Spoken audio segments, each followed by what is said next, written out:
Metabolizing of oxygen might have been a defense mechanism, a process that incorporated the dangerous substance rather than falling prey to it.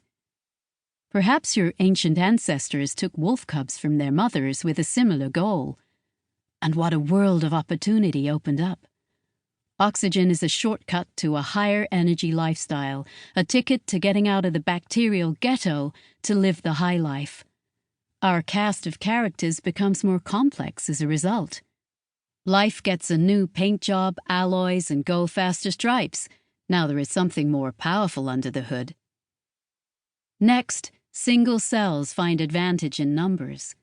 Simple bacterial mats carpet the floors of every sea, shore to shore, washing up on lifeless beaches in a scummy slick of organic matter that cannot even decay properly yet.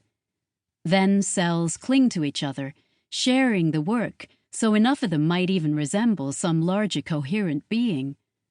But the next storm or riptide breaks them down again, to reform slowly later.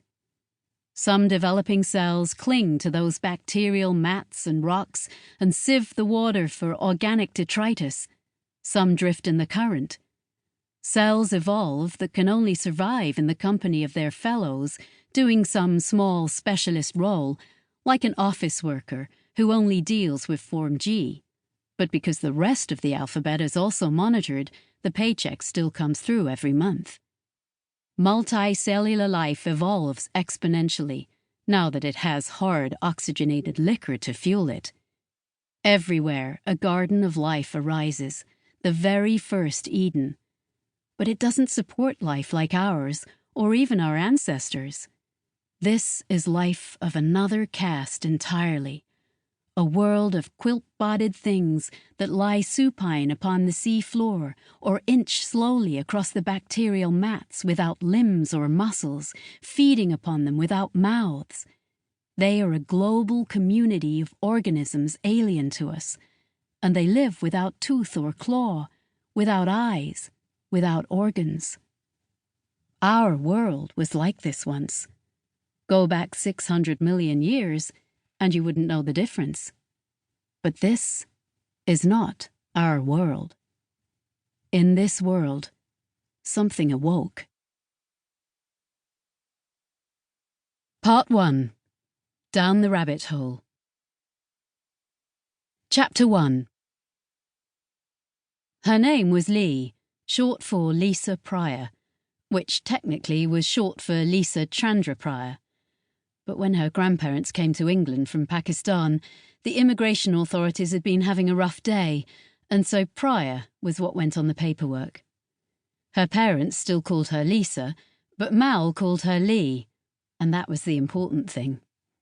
After a while, her other friends did too, because what Mal said tended to stick.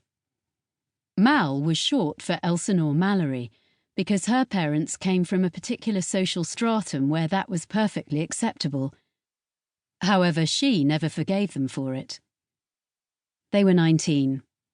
Lee was studying zoology at Reading, Mal was reading English Lit at Oxford, an establishment so exclusive that they had a whole other verb for what you did there.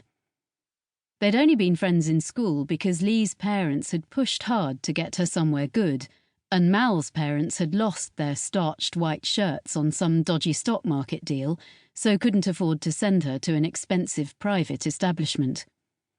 The moment she'd first met Mal was engraved in Lee's mind. A thin white girl, sitting on her own, because she was, frankly, pretty much insufferable at age 13. She'd come over from a very posh school that had told her she was better than everyone else. Being 13, she'd told her new peers that too, and had been surprised to discover they hadn't agreed. So Mal had been alone in the cloakroom, shoulders hunched inwards, head down, reading Lyle Watson's The Nature of Things, and Lee had a tatty second-hand copy of that very book back home.